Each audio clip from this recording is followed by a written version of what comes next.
Now, when it comes to cold calling is one of the most difficult tasks that a salesperson will perform in their job or in their daily roles and responsibilities. One of the reasons why it is extremely difficult is that a cold call, you really only have a small window of time. You have a lot that you want to accomplish and a lot of very important things to do, and you are really only given a small window of time. And in that small window of time, you often might feel like you have a lot of information to share. You have a lot that you want to talk about the prospect with in order to make them interested, in order to get things going, and you really only have a small window of time, so it can be difficult to figure out what to say and what to do in that short amount of time. On top of that, you get a prospect on the phone during a cold call, they can often be difficult, giving you objections, could possibly be rejecting you. And so you're often dealing in a hostile environment. You got a lot to do. You got a lot of information you want to share. And there's a lot of different directions that a cold call can go. So it can often be difficult to know what to do next and what to say and what to prepare for, because the prospect can respond to what you say in many different ways. And then to know what to do really quickly in those different directions can be difficult. So this is why cold calling can be difficult. Now, what I'm going to share with you here today is something that can simplify all of that, can solve those challenges, because what I'm going to do is I'm going to share with you a cold call process. This is a process that you can use to structure, manage your cold calls, and to simplify all the different things that you're wanting to do and wanting to accomplish. And it really starts with the first step is the introduction. The next step is sharing the purpose for the call, then perform a soft sales takeaway. At the center of your call should be asking a couple of questions. You might want to share some pain points. Towards the end of the call, you might want to share some details about your product and the company you work for, and then go for the close. These are the steps of the cold call process that I'm going to provide to you. And now I'll go through each of these steps one by one and explain what you need to do in each step. But before that, let's take a step back to what we discussed in the last training module. And if you haven't watched that, I would encourage you to stop here and go back and watch the previous training module on the sales process. But one of the things that we provided was we provided the ICE sales process, ICE, which it stands for initial contact is the first time you speak with someone, then that should lead to a deeper conversation, and then that might lead to an explanation on how you can help. That is the ICE sales process. And the cold call is the first step in that process, which is the initial contact. And so just to quickly go over this again, the cold call is the initial contact. The goals of the cold call are to pre-qualify, to build interest, not enough interest in them buying what we sell, but enough interest so that we can close for the next step. And the close is the next step in the conversation. The structure of the cold call should be 2 to 5 minutes. We want most of the attention to be on the prospect. So we want our cold call to be 80% on the prospect, 20% on us. And then the questions that we can ask during our cold call are we can ask pain questions and we can ask current state questions. So the cold call process that I'm going to provide you here today is going to align with all of these goals, this structure, these questions, and whatnot. So let's go through the process. Now, one of the most difficult parts of the cold call is really opening and establishing the cold call. And the first 3 steps here are going to improve your ability to get engaged and to open cold calls. And so let's go through these first 3 steps and focus first primarily on opening the call, because if you can't open and establish the call, then none of the other steps really matter. So let's focus on that first. So let's talk about the goal when we're trying to open the call, not the goals of the cold call, but when we get that prospect to answer the phone, what are the key things that we should focus on so that we can open and establish the call? At the very beginning of the cold call, the primary goal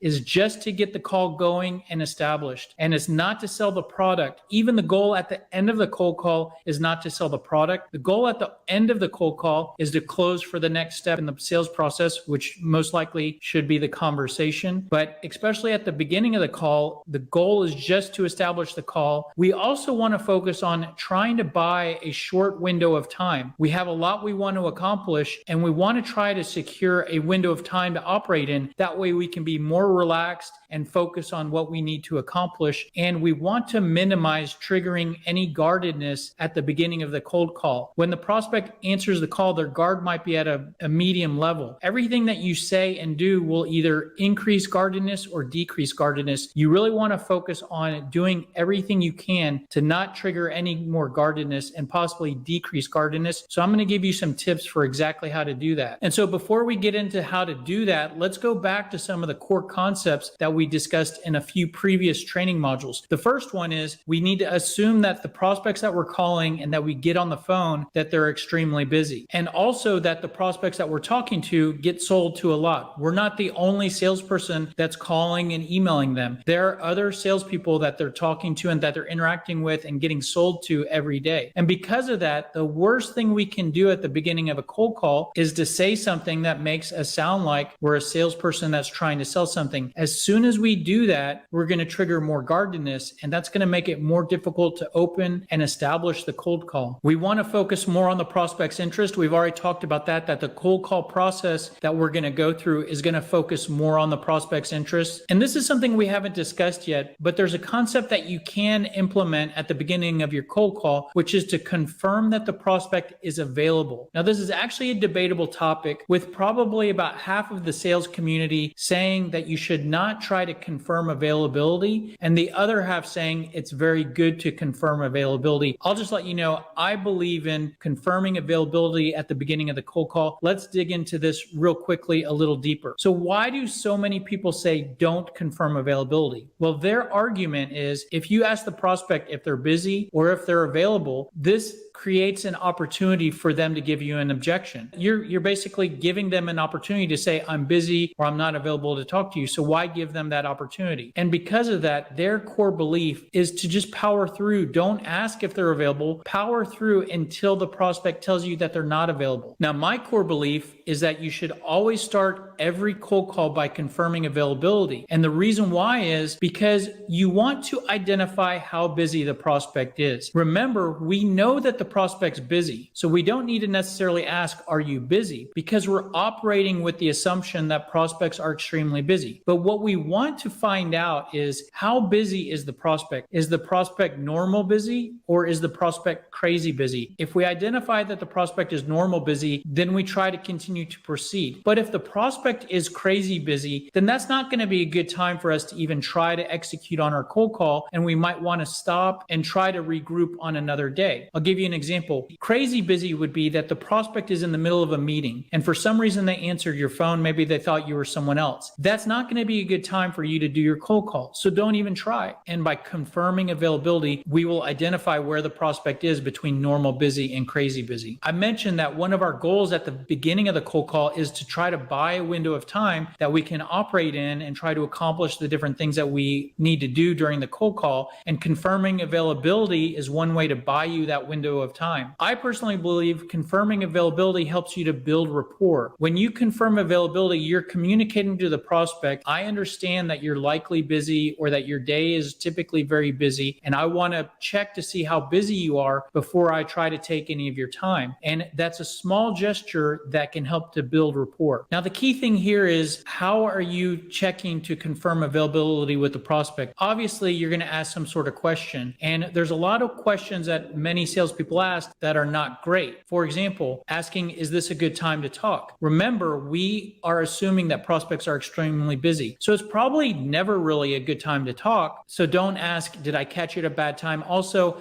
a bad time is somewhat negative language, so I don't really like using bad time. Are you busy right now? We know that they're busy. Do you have a minute to talk? You likely need more than a minute to talk, so be more clear on what you're asking for. Do you have a few minutes? That's probably going in a better direction. Have I caught you in the middle of anything? So this is the way I like to confirm availability. Asking this exact question phrased in this way: have I caught you in the middle of anything? So let's dig into this on why I recommend you confirm availability with this question. So have I caught you in the middle of anything? First of all, I believe this question gets a more accurate read than asking, are you busy? We know that they're busy. We want to find out just how busy they are. In the middle of something means, are you in the middle of doing something that I should not try to distract you from? from? Are you in a meeting? Are you talking to someone else? Are you fighting some sort of fire that you're not really able to talk about anything else? So this is a good question that gives you more information than just asking, are they busy? The other thing that's really powerful about this question is that it's more of a familiar question, more casual, less salesy. In other words, it's less formal and less professional. Now, this is a little counterintuitive because you may think, I want to be very professional and be very formal when cold calling and talking to these prospects. But the reality is that when you're really formal and professional, that can make you look more like a salesperson that's trying to sell something, and that can trigger more guardedness. When you're more casual and more familiar, communicating in a way that another coworker might talk to them, hey, have I caught you in the middle of anything? That can actually decrease the level of guardedness and make someone more comfortable with you at the beginning of a cold call. This could also be viewed as a pattern interrupt. Pattern interrupt is saying something that forces someone to get out of their autopilot routine. So when someone does the same thing every day, they can often perform actions without really paying attention or thinking about it. Think about one day where you drove home from work or drove somewhere where you go very frequently, and you might not have had to pay attention and think about the different turns you make, and the next thing you know, you're there. That's an example of operating on autopilot. And so if all the calls that they receive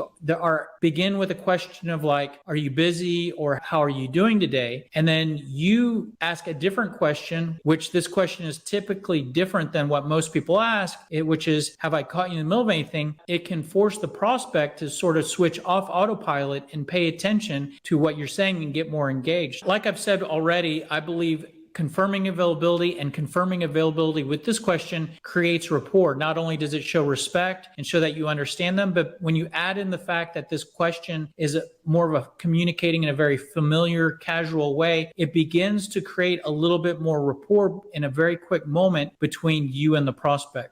Now, in addition to confirming availability, I also recommend that you eliminate asking one particular question that a lot of salespeople ask. Most salespeople, when the prospect answers the phone, will ask the question of, how are you doing today? And they'll ask this to someone that they've never spoken to before. Sometimes they'll ask this without even saying their name or introducing who they are and what company they're with. I've had salespeople call me and ask me how I'm doing, and I don't even know who I'm talking to. And then I reply with, I'm doing good. How are you doing? Because I'm nice. And I already feel like we're starting to waste time because here I am asking someone, I don't even know their name, how they're doing. One of the reasons why I believe salespeople ask this is it sounds like a nice thing to ask, and they might be doing it to be polite, to be professional, and also to try to manufacture a little rapport. I'm going to be nice and ask them how they're doing, and then they'll like me a little more because I'm being nice. But I personally believe by asking this question, instead of making progress and warming the prospect up, I personally believe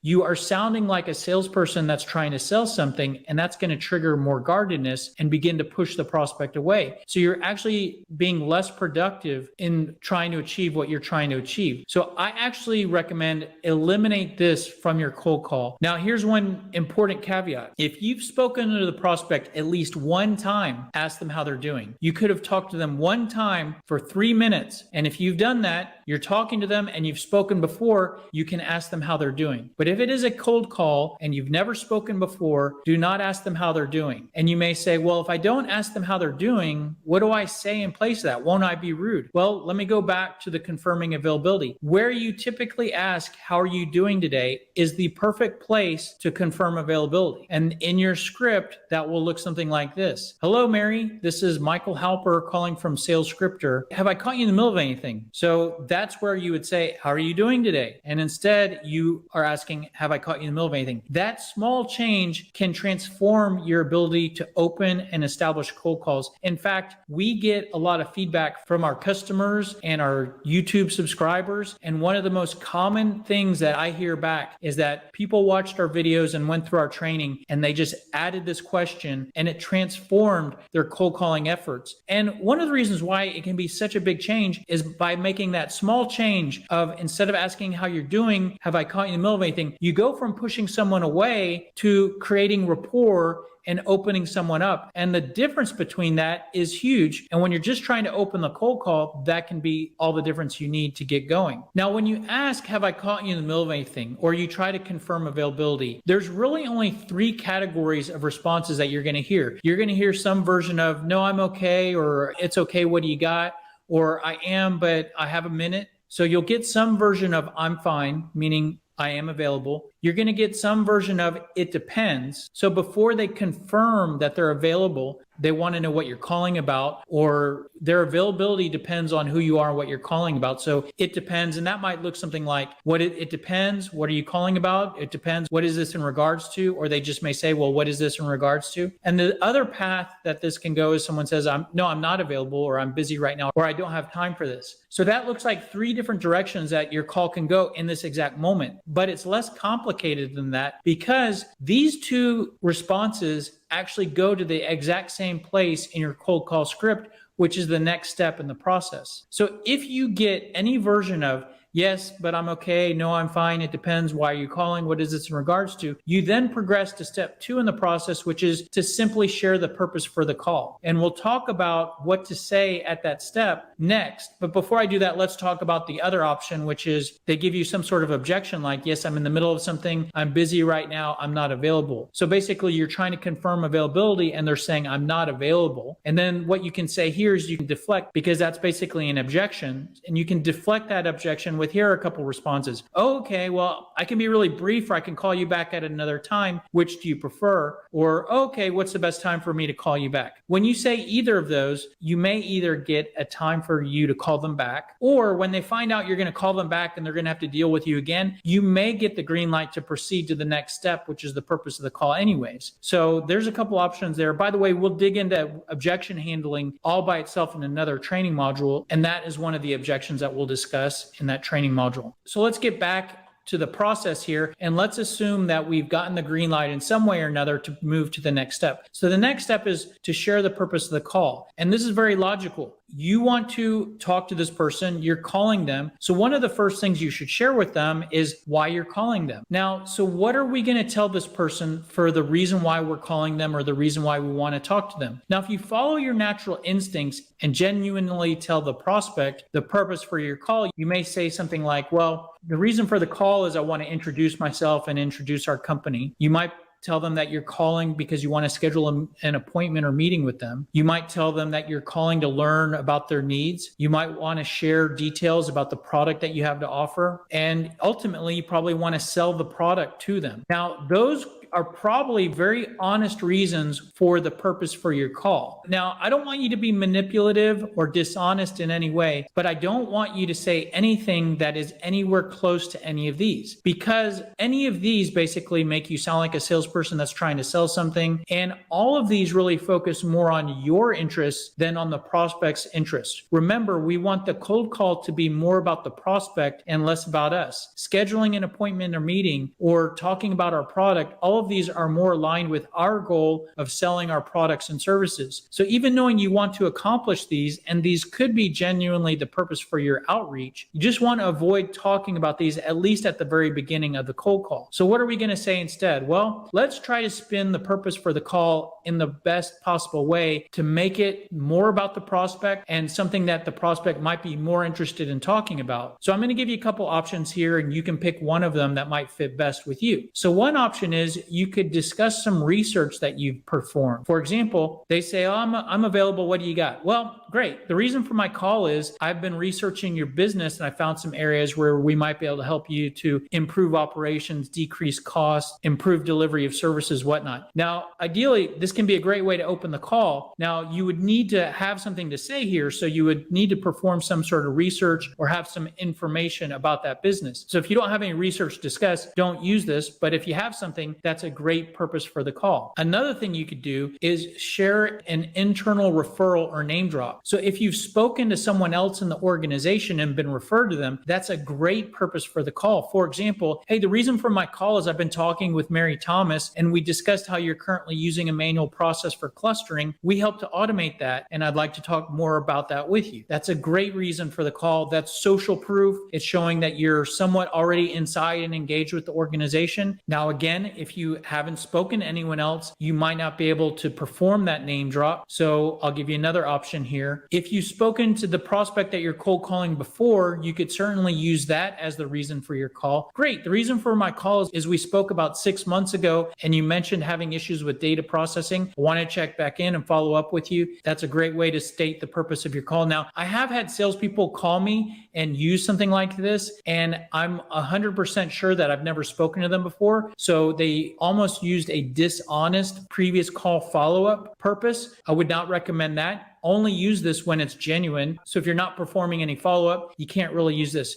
So if none of those work for you, I'm going to give you some other options here that you can use. And let's say you have 500 accounts that you need to call or 500 contacts. Certainly, you probably don't have time to do research on all of them, and you might not have spoken to any of them. So I'm going to give you some options here that you could use for more general outbound prospecting where you don't have something to share like that. And it all goes back to your sales message. Now, in the previous training modules, we went through a process to create your sales message, and we created and brainstormed all of these points. If you haven't watched that training module, I'd encourage you to go back a couple training modules and watch the training module on creating your sales message. Now, once you create your sales message, basically that gives you building blocks. All of those boxes on the previous slide, we can treat as building blocks, and we can mix and match those building blocks to create our cold call script, with a few of those blocks being able to be used as the purpose of the call. For example, we can use our value points as the purpose for the call. So they say,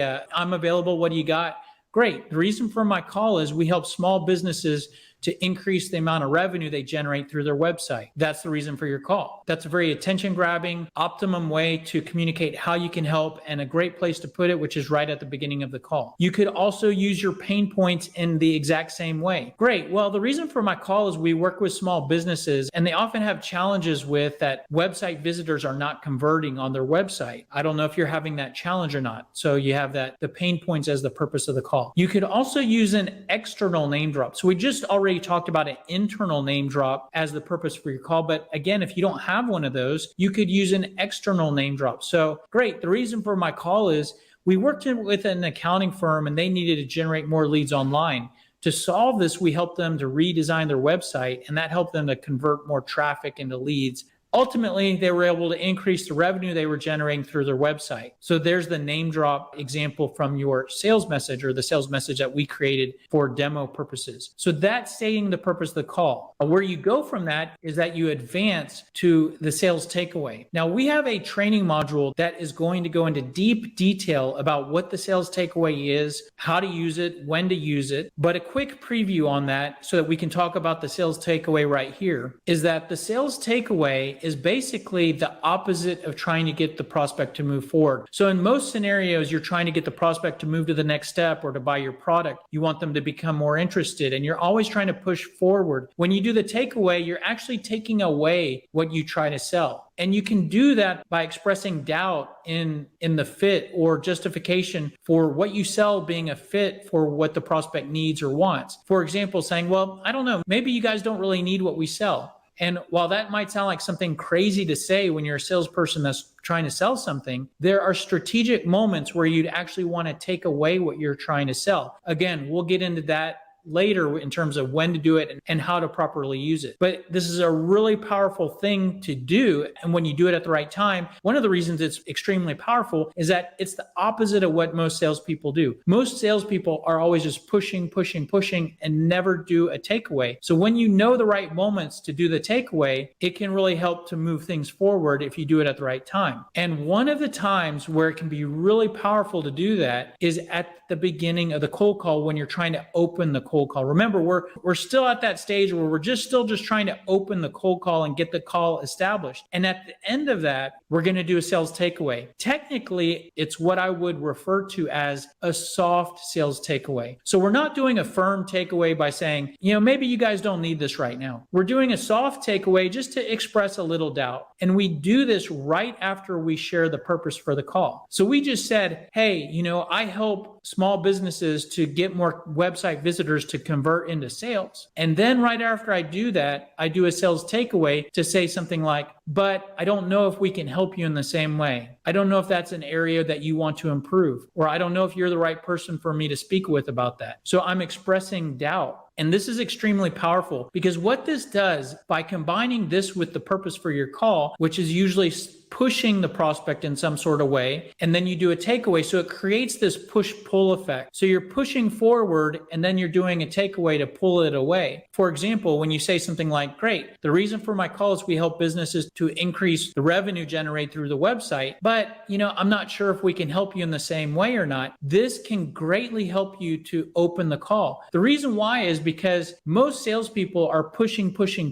And when you're pushing, it can likely increase guardedness. When you do this, it can actually decrease that guardedness and open the prospect up. Sometimes it can actually make the prospect more curious, because instead of you just pushing something on them, you're taking it away, and they find out, well, before you take it away, tell me how you do that or what that's about. So it's a really powerful way and can greatly improve your ability to open and establish cold calls. And so now we're moving on to more of the central piece of the cold call. So now we've opened the call, hopefully, and established the call. And now we are going to progress to asking a few questions. So we advance to the questions. If I could ask you real quick, and here we have two categories of questions. The first category that we can ask are our pain questions. So if we solve certain problems, we want to ask some questions to figure out, is the prospect concerned about that area, or do they have those challenges? So we could ask our pain questions. We could also ask our current state questions. So these are great questions asked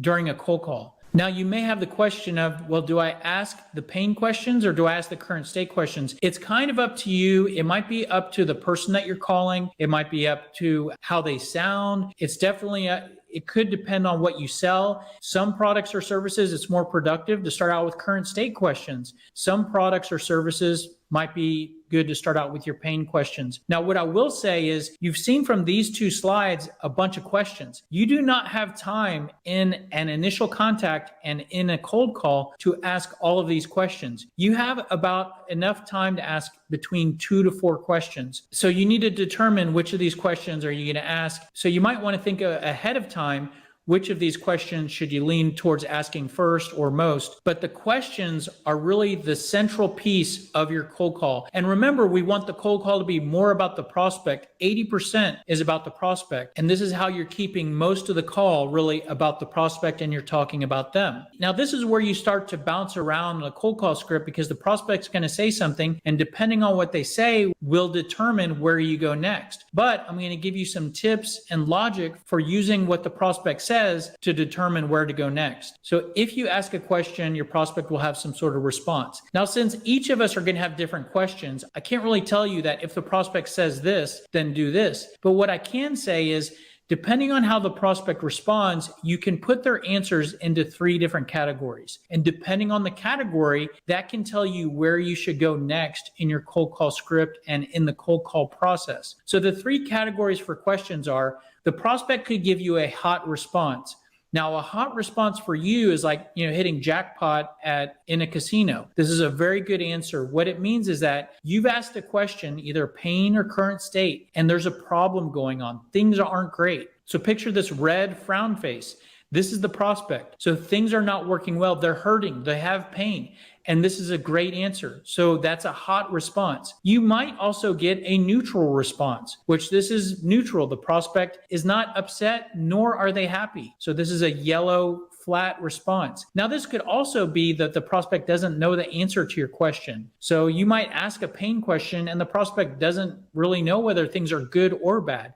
So this is neutral. And the third category is where everything's great. So this is a green smiley face for the prospect. And this could be where you ask if something's working well and they say everything's working great. Or if you ask current state questions, maybe the prospect just purchased what you sell. So there's really no need for them to purchase again right now what you sell. So this is a cold response. So depending on how the prospect responds to either your pain or current state questions, you could put their answer in these 3 categories. And depending on which category, that determines where we go next. So let's think about, where should we go next? If you get a hot response, meaning the prospect is in pain, you know what? You could actually skip ahead in the process, because you may have other questions to ask. But what you can do is you can skip ahead and either not ask any more questions, or you can skip future steps in this process. So you're basically skipping ahead to the close. So if you ask a pain question and the prospect says things hurt, basically in their own words, then you could go for the close, and the close would be to talk more because they've just given you a reason to talk more. Now, I will want to point out, we're not skipping ahead to the close just yet. We're skipping ahead to the product and company info. The reason why we're not skipping ahead all the way to the close is because look at this cold call process. We've talked very little about us. So right before we go for the close, we're going to want to share just a little bit of information and then go for the close. So it's almost like we're skipping ahead to the pre-close step, and that would be the product and company info step. That's a couple steps up. And the way we might do that is, let's say we ask a pain question and we identify things aren't great. We might say something like this as a transition. Well, based on what you shared, it might make sense for us to talk more because that's the kind of thing we help with. And then when we get to the product company info, I'll show you what you should say there, but that's sort of your transition language for skipping ahead. But now let's look at another category. Let's say that we ask them how everything's going and they say everything's working really well. So at this point, we don't really have anything to work with to go for the close because we want to find an area that we can help with. And we haven't found that yet. So we can continue to ask more questions until we find something that's not working well. But let's say at this point, we've asked a couple of questions. We really don't have time to just keep asking more questions. So what do we do now? Well, what we can do now is progress to our pain points, but actually,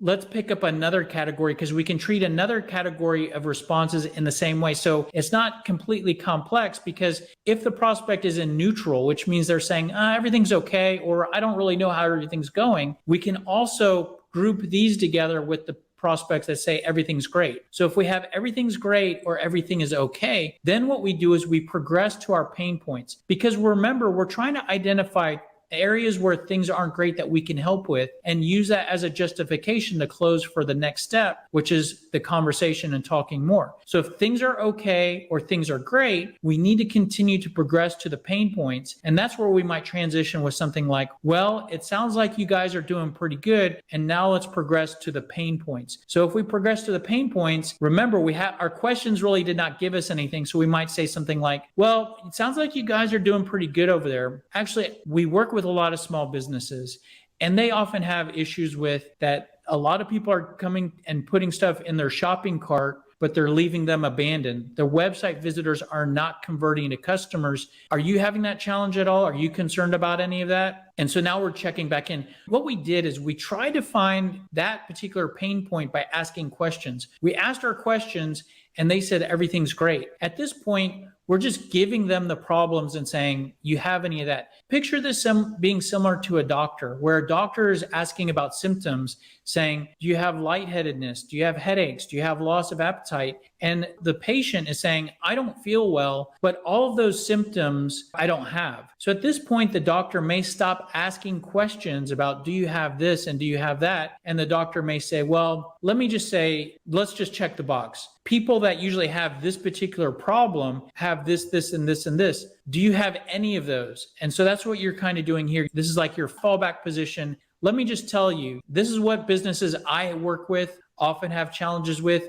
Do you have any of those? And what we can do here is we can use the response to that question or sharing those pain points in the same way. If the prospect responds in a hot type of response, hot for us, meaning that there is pain or they hurt some way, then we progress to that next step, which is product company info. Again, that's sort of a pre-close step. So that's where we might transition again by saying something like, well, based on what you shared, it might make sense for us to talk in more detail. We could still get an everything's okay type of response, which at that point we could start to give up, or we could still go back to ask any questions. Well, okay, let me ask you this other question. So you go back to your questions, or at this point, you may get them really confirming, no, I don't have any of those pain points. I don't have any of those problems. I've never seen any of that. Everything is great. At this point, you can start to walk away, because you certainly don't want to walk away too early from prospects. But if you've asked them a handful of questions, if you've shared your pain points with them, and they just continue to say, everything's great, they're basically telling you, I don't have a need for what you sell. I don't have a reason to keep talking to you. You're wasting your time with me. At that point, you can begin to walk away, and that would be a prospect that's basically green smiley face. So you can see there that based on their responses, you can see what direction you should go. Now let's continue towards the bottom of this cold call process and assume that our pain points or our questions led us to an unhappy prospect that has some sort of problems that we can potentially help with. And we just said, well, it sounds like it might make sense for us to talk in more detail. And this is where you can share your product building block. Because I'm with XYZ Corp, and we basically provide website design services. We can do this with websites. We can do this with graphic design. We can do everything from copywriting to animation and motion graphics. Some ways we differ from other web design firms out there is that we only work with accountants and we use AI. We also guarantee results. And a little bit more about us. We've won awards and been in business for 30 years and whatnot. So there I'm sharing information about my product and company in an attempt to build interest. And right before I go for the close, I can try to build interest just a little bit more by sharing a name drop example. This is not only going to help me to build more interest, it could also help to clarify and communicate what I do and how I help. So right before I go for the close, this is optional, I could share a name drop example. And a quick example of where we've done this is we've worked with an accounting firm and helped them to refresh their website, improve how they told their story. After 6 months, they increased their leads by 500% and overall revenue by 20%. And so that is sharing product and company info to try to build interest. And that is an example of sharing our product building block and our name drop building block to build enough interest. Now we can progress to the close step of the cold call process. Now, before I talk to you about closing and how to close,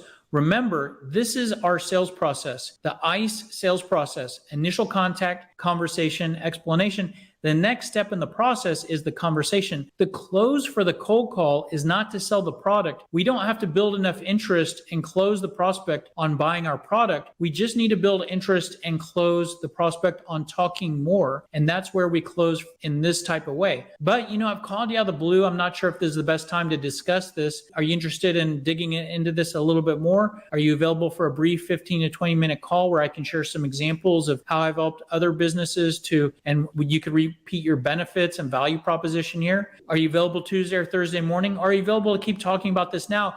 Even if you keep talking about it now, you still need to close for that. You might have a one call close, but you need to close for moving on to talk about that more. And you'd actually progress from the cold call to the conversation at the same time and right there on the phone with the prospect. So that's the close step. Now, your cold call might not end here because maybe you close successfully and maybe you don't. So let's talk about some of the different directions the call could go from here. Let's be optimistic and let's say you successfully close. So if the prospect agrees to talk more, pretty simple. You confirm the time and schedule the meeting and schedule that conversation, put that on their calendar. Pretty easy. You know what to do there. Now, let's say that you're not able to close. The prospect says, I don't have time, or this isn't a priority, or whatnot. So instead of just accepting that, that's basically an objection. You can try to keep the conversation going and try to stay alive on the cold call so that you have an opportunity to go for the close again. And one way to do that is you can bounce back to your questions. It's very likely that you only asked at this point a couple of your questions. Maybe you asked a couple pain questions or a couple current state questions. Go back and ask another question that you didn't get a chance to ask. So they say, well, that's not really a priority right now. I don't really have time for this. Then you can respond with one of your questions by saying, oh, I understand. Are you guys using this particular product, or do you have this process in place? And at that point, the prospect is more likely than not to answer your question, and you're keeping the call going again so that you can try to circle back for another close attempt. And you might be able to use the answer they give you to that question as a reason to close again. We'll talk about objection handling all by itself in an upcoming training module, but you can bounce back up your cold call script to your questions as a way to keep the call going. You could also bounce back up to your pain points. It might be the case that you skipped from your questions to the pre-close where you were talking about your company, and then you closed and you weren't able to close. So at that point, the prospect might say, oh, it's not really a priority for us. Then you could go back to your pain points. Oh, I understand. Well, a lot of customers I work with, when they're not able to convert website visitors, that often has a negative impact on their revenue. Are you concerned about how conversions are impacting revenue? And you basically are going back to talk about pain points as a way to, again, keep the call going and find justification for talking more. Again, remember, you're using their answers to the questions you go back to or the pain points you go back to, not as justification for them buying from you, but as justification for talking more and as justification for closing for the next step in your process, which is simply talking more in the form of a deeper conversation. So that is pretty much the cold call process. Hopefully that will help you to simplify those challenges of cold calls are really short. You got a lot to talk about. It can be very quick. It can go in a lot of different directions. Hopefully that can help you to simplify things, improve how you control things, and improve your results overall. Now, the next training module is on email prospecting. So in a similar way that we broke down cold calling and broke down the cold call script, we will break down email prospecting, cold emailing, talk about how to build cold email messages, the logic for how to write the cold email messages that we provided you in a previous training module, and how to create cold email campaigns and cold email strategies. And that is what we will talk about next. Hopefully you got a tip or two out of this training module. If you did and you want to return the favor, very easy for you to do. Simply like, comment, share this video, subscribe to our channel. Any or all of those help us tremendously, and none of those cost you anything. If you like our tips, you may want to follow us on any or all these social platforms. We post daily sales tips in the form of 30 to 60 second videos that are taken directly from these long form videos. So if you don't have time to watch all of these long videos, or you like the tips in these videos and you want daily reminders, they are in bite-sized formats posted every day on these social platforms. If you like this and you want more help and you want more of this, everything I've shown you here today, this cold call process, this is all part of the SMART sales system. SMART stands for sales messaging and response tactics. Now, our core belief is that the best sales tool that a salesperson has are the words they say and the words they put into emails. So we help salespeople to be better salespeople and improve their sales results by helping them to build optimum attention-grabbing sales messages that clearly communicate what they have to offer. And we also help them with response tactics. As you can see here, a little bit of the response tactics here today, where depending on the category of the prospect's response to your question, that determines where you go in the cold call and what you do next. That's clearly something that we discussed here today, how to respond when you're not able to close at the end of the cold call. And as you can see, we are all about tactics. It's not just a bunch of tips that are difficult to implement. It's very clear tactics of do this next and don't do this. And it's all designed to be part of a system. And we call it a system because it's a 3-level system that you can actually implement. Level 1 is creating a good, powerful sales message. We provided a process in a previous training module on how to build your sales message. And that is level 1. Everything builds on top of that, because once you have a strong, powerful sales message, it's very easy to use that to create your cold call script that you can use for this cold call process that I showed you here today, to create your cold email messages, your objection responses. All of that is extremely easy. We showed you in a previous training module how to mix and match your building blocks to create all of those documents very easily. And once you have all of that, then you can progress to level 3, which is the how-to. So once you have your cold call script, what is the process for cold calling? And that's what we talked about here today in terms of how you work through the different steps that you should take during the cold call. Now, if you want to implement the SMART sales system, the great news is you can do it all for free because it is all provided on YouTube.